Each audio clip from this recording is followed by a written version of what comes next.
والمرسلين اما بعد فاعوذ باللہ من الشیطان الرجیم بسم اللہ الرحمن الرحیم الصلاۃ والسلام علیک یا رسول اللہ الصلاۃ والسلام علیک یا حبیب اللہ الصلاۃ والسلام علیک یا نبی اللہ وعلی آلک واصحابک یا نور اللہ نویت سنت الاعتکاف۔ جب بھی مسجد میں آنے کی سعادت نصیب ہو مسجد کی دعا کے ساتھ نفلی اعتکاف کی نیت بھی فرما لیا کریں۔ جب تک ہم مسجد میں بیٹھے رہیں گے دیگر عبادات کے ساتھ ہمیں نفلی اعتکاف کا ثواب بھی ملتا رہے گا۔ سرکار دو عالم نور مجسم شاہ بنی آدم صلی اللہ علیہ وسلم نے ارشاد فرمایا، جب رمضان کی پہلی رات ہوتی ہے تو اللہ تبارک و تعالیٰ اپنی مخلوق کی طرف نظر فرماتا ہے، اور جب اللہ عز و جل کسی بندے کی طرف نظر فرمائے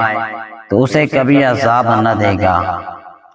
اور ہر روز 10 لاکھ گناہگاروں کو جہنم سے آزاد فرماتا ہے۔ جب 29ویں رات ہوتی ہے تو مہینے بھر میں جتنے آزاد کیے ان کے مجموعے کے برابر اس ایک رات میں آزاد فرماتا ہے۔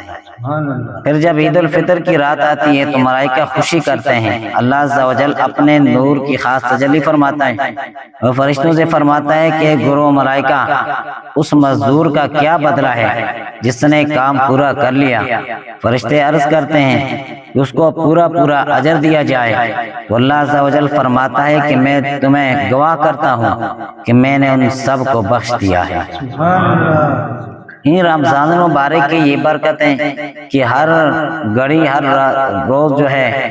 اللہ تبارک و تعالیٰ 10 لاکھ گناہگاروں کو جہنم سے آزاد فرماتا ہے۔ دوسری روایت میں حضرت سیدنا عبداللہ ابن عباس رضی اللہ عنہ سے روایت ہے کہ سرکار کائنات علیہ السلام نے ارشاد فرمایا، اللہ عز و جل ماہ رمضان میں روزانہ افطار کے وقت 10 لاکھ ایسے گناہگاروں کو جہنم سے آزاد فرماتا ہے کہ جن پر گناہوں کی وجہ سے جہنم واجب ہو چکا ہوتا ہے۔ شب جمعہ اور روز جمعہ یعنی جمعرات کو غروب آفتاب سے لے کر جمعہ کو غروب آفتاب تک کی ہر گھڑی میں ایسے 10 لاکھ گناہگاروں کو جہنم سے آزاد کیا جاتا ہے کہ جو عذاب کے حقدار ہو چکے ہوتے ہیں۔ تو اب ان بیان کردہ حدیث مبارکہ میں اللہ تبارک و تعالیٰ کی کس قدر عظیم الشان انعام و اکرام کا ذکر ہے کہ رمضان المبارک میں روزانہ 10 لاکھ ایسے گناہگاروں کی بخشش کی جاتی ہے کہ جو اپنے گناہوں کے سبب جہنم کے حقدار ہو چکے ہوتے ہیں۔ پھر شب جمعہ اور روز جمعہ 10 لاکھ ایسے گناہگار کہ جو عذاب نار سے آزاد کیے جاتے ہیں۔ پھر رمضان المبارک کی آخری شب کی تو کیا بہاریں ہیں کہ اللہ تبارک و تعالیٰ سبھی کو معاف فرماتا ہے۔ تو رمضان المبارک کی بڑی برکتیں دوسرے روایت میں حضرت سیدنا عمر فاروق اعظم رضی اللہ عنہ فرمایا کرتے کہ اس مہینے کو خوش آمدید جو ہمیں پاک کرنے والا ہے۔ پورا رمضان خیر ہی خیر ہے، دن کا روزہ ہو یا رات کا قیام، اس مہینے میں خرچ کرنا جہاد میں خرچ کرنے کا درجہ رکھتا ہے۔ یعنی اس مہینے کے اندر جو بندہ خرچ کرتا ہے اگر توفیق ہے تو باہر کسی کو صدقہ دیں، اگر نہیں تو اپنے گھر میں بھی خرچ کرے گا تو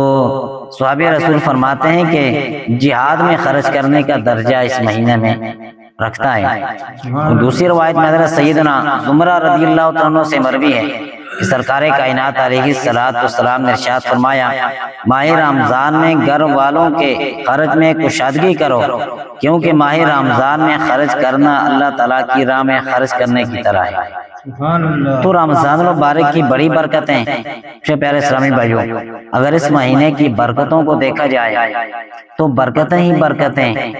مگر اگر کمی ہے تو ہماری طرف سے۔ اللہ تبارک و تعالیٰ کی رحمت تو صدا دیتی ہے کہ مانگیں، اب مانگنے کا مہینہ جب آتا ہے تو ہم مانگنے کے بجائے دنیا کے پیچھے لگ جاتے ہیں، صرف دنیا کو ترجیح دیتے ہیں، تو پھر کیا ہوتا ہے کہ کچھ نہیں ملتا، نہ ہمیں دنیا ملتی ہے نہ آخرت ملتی ہے، نہ اللہ پاک کا کرم ہوتا ہے۔ اور ایک روایت میں حضرت سیدنا عبداللہ ابن عباس رضی اللہ تعالیٰ عنہما سے مروی ہے کہ سرکار علیہ السلام کا فرمان معظم ہے کہ جب رمضان شریف کی پہلی تاریخ آتی ہے تو عرش عظیم کے نیچے سے مسیرہ نامی ہوا چلتی ہے جو جنت کے درختوں کے پتوں کو ہلاتی ہے۔ اس ہوا کے چلنے سے ایسی دلکش آواز پیدا ہوتی ہے کہ اس سے بہتر آواز آج تک کسی نے نہ سنی۔ اس آواز کو سن کر بڑی بڑی آنکھوں والی حوریں ظاہر ہوتی ہیں، یہاں تک کہ جنت کے بلند محلوں پر کھڑی ہو جاتی ہیں اور کہتی ہیں کہ ہے کوئی جو ہم کو اللہ تعالیٰ سے مانگے، ہمارا نکاح ان سے ہو۔ پھر وہ حوریں دروغ جنت حضرت رضوان علیہ السلام سے پوچھتی ہیں کہ آج یہ کیسی رات ہے؟ تو حضرت رضوان علیہ السلام جواباً کہتے ہیں کہ یہ ماہ رمضان کی پہلی رات ہے، جنت کے دروازے امت محمدیہ صلی اللہ علیہ وسلم کے روزہ داروں کے لیے کھول دیے جاتے ہیں۔ میٹھے پیارے اسلامی بھائیوں، دیکھا کہ رمضان المبارک کی بڑی برکتیں اللہ تبارک و تعالیٰ نے اپنے پیارے محبوب علیہ السلام کے لیے جو انعامات رکھے، مگر آج امت ہے کہ آقا علیہ السلام کی ہر سنت سے دور ہے، اللہ تبارک و تعالیٰ کے حکموں سے دور ہے۔ حالانکہ آقا علیہ السلام کے جو فرمان ہیں، پھر ہمارے بزرگان دین کا طریقہ کیا ہوتا تھا کہ رمضان المبارک تو کیا وہ رجب کے اندر اپنی زکوٰۃ وغیرہ کا حساب کتاب لگا کر دنیا کا نظام کلوز کرتے اور یہ 3 مہینے اللہ تبارک و تعالیٰ کی عبادت کرتے تھے۔ یہ مہینہ نیکیوں کا سیزن ہے کہ ہر نیکی کا اجر جو ہے وہ ڈبل ملتا ہے، تو نیکیاں کمانے کا ہے، مگر بدقسمتی سے آج ایک نظام چل گیا کہ ہم دنیا کے پیچھے لگ گئے۔ جب دنیا کے پیچھے جائیں گے تو یہ ہاتھ نہیں آئے گا، کیونکہ رزق دینے والا اللہ ہے۔ جب ہم نے رزق دینے والے کو چھوڑ دیا، اس کے حکموں کو چھوڑ دیا، اس کے رسول کی سنتوں کو چھوڑ دیا، تو پھر تو ہمارا کچھ نہ بچا۔ تو ظاہر بات ہے، بات وہی ہو گئی کہ وہ بندے کا سا نا بڑی دکانداری وغیرہ کرے تھے، بڑا اعلیٰ قسم کا دکاندار، نمازی پکا سا، 5 ٹائم بھی جماعت نال نماز پڑھیں۔ ایک دن جو ہے کہ جی وہ مسجد کے دروازے کو پہنچیا تے نماز ہو گئی، اسی نمازی باہر نکل گیا سے بندہ بڑا غصے بھی آ گیا، کہہ جی ٹائم تبدیل کیتے مک دسے ہی نہیں، مڑی تے نماز ضائع ہو گئی۔ کافی بحث وغیرہ اس کی تھی تے اگر نمازیاں دسے کہ تو نماز نیت آئی استاد آیا کہ نماز جماعت نیت آئی تو ٹائم اگر تو پتہ نہ سا جماعت ہو گئی ہے تو نماز پڑھ، اللہ تبارک و تعالیٰ اجر دینا والے۔ وہ آنا لگ رہے استاد جی گھر صرف نماز دی نہیں، اور دن تسی سبق پڑھ دیو تے میں کچھ اپنا حساب کتاب کر کے نا آج تے سارا کچھ میں کوئی کرنا ہے، سبق بھی میں پڑھنے تے حساب کرے جو سی۔ اگر اسی دنیا دے حساباں کتاباں میں لگ جڑساں کیرا اسی مسجد دے اندر آیا تے اگر یہ خیال رہا کیرا مڑی تے بکریاں پوکھیاں، ہاں جی مڑی منجیاں پوکھیاں، یا ہمارا فلانا کمرہ ہی دے، تے پھر نماز بھی جی اسی، پھر نمازیاں برکتاں بھی گئیاں۔ اگر اسی مسجد پہ آ کے نا مسجد پہ چاہواں تے دنیا دی ساری بادشاہی ختم، سارا کچھ ختم کر کے صرف اور صرف مسجد دے اندر بیٹھ کے اللہ تبارک و تعالیٰ دی یاد کرسا نا تے اس بیٹھنے تے بھی ثواب ہے۔ نبی کریم علیہ السلام فرمایا، حضرت سیدنا ابو ذر غفاری رضی اللہ تعالیٰ عنہ نے کہا کہ اگر تو مسجد میں بیٹھے نا ادب نال، ہر ساتھ اللہ تبارک و تعالیٰ تو 10 نیکیاں عطا کرسی، 10 گناہ معاف کرسی اور 10 درجات بلند کرسی۔ اور پڑھنا کچھ نہیں بلکہ مسجد کے اندر آگے وضو کر کے ادب نال بیٹھ گیا نا، آقا علیہ السلام فرمایا کہ نیکیوں والا میٹر شروع ہو گیا۔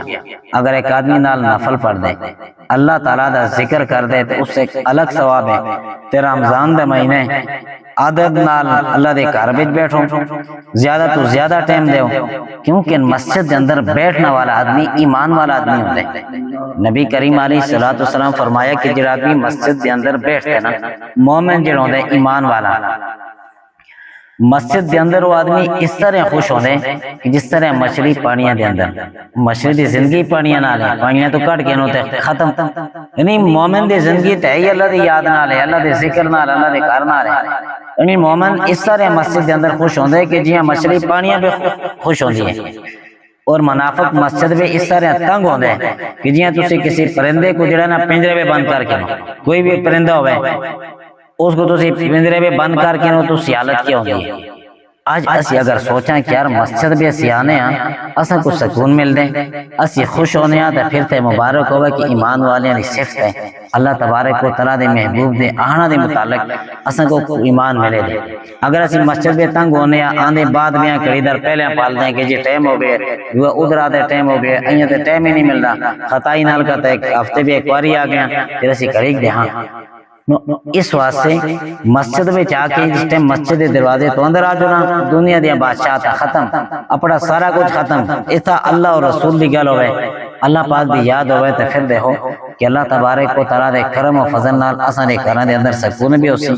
اسی لوگ بھی سکون بھی ہوساں اور بہترین انشاءاللہ عز و جل اسیاں نسل میں جڑے دین والیاں بن گئے سے دعا کرو اللہ تبارک و تعالیٰ کرم کریں اللہ کریم سکو پائیں ٹائم دی باجماعت نماز ادا کرنے دی توفیق نصیب فرماوے آمین الحمدللہ رب العالمین آمین الحمدللہ رب العالمین والصلاة والسلام علی رسول سیدنا محمد وعلی آلہ وصحبہ اجمعین مولا کریم جو کچھ جیسا سنیا سنایا مولا سننا بے سنانا بے اگر کوئی غلطی کتائی و معاف فرما الہ العالمین تو اسی نماز قبول فرما الہ العالمین اسائی عادت کی تھی مولا تو عبادت بڑھا الہ العالمین نبی کریم علیہ السلام دی ساری امتی مغفرت فرما یا اللہ جڑے دنیا تو چلے گئے ان دی قبروں کو منور فرما الہ العالمین اسی والدین دی مغفرت فرما یا اللہ اس محلے اس بستے بھی جو جتنے بھی بزرگ دنیا تو چلے گئے یا اللہ ان دی قبروں تک کروڑا رحمت نازل فرما یا اللہ اس محلے کو اتفاق و اتحاد نصیب فرما الہ العالمین اساں سارے کو اپنے کار وبات کرنا دی توفیق نصیب فرما یا اللہ جڑے بیمار ہیں کرام بیان اسپتالاں بیان جس قسم دی بیماریاں اپنی رحمت نال شفاء کامل اجرا نصیب فرما اولا جڑے پریشان ہیں سارے دی پریشانیاں دور فرما جڑے قرض دار ہیں سارے کو قرضیں کو خلاصی نصیب فرما الہ العالمین اساں کو در در دی فقیری کو بچا یا اللہ در در دی ٹھوکراں کو بچا یا اللہ اپنی ذات کے علاوہ کسی دا محتاج نہ رہنا یا اللہ جتنی بھی زندگی ہے مولا زندگی شان اور اسلام والی نصیب فرمائی یا اللہ زندگی شان اور اسلام والی نصیب فرمائی مولا موت ایمان والی نصیب فرمائی ان اللہ و ملائکتہ یصلون علی النبی یا ایھا الذین آمنوا صلوا علیہ وسلموا تسلیما اللهم صل علی سیدنا مولانا محمد وعلی آل سیدنا ومولانا محمد وبارک وسلم وصلی علیہ صلاۃ و سلام علیک یا سیدی یا رسول اللہ و علی وصحبہ یا سیدی یا حبیب اللہ سبحان ربک رب العزۃ عما یصفون سلام علی المرسلین والحمد للہ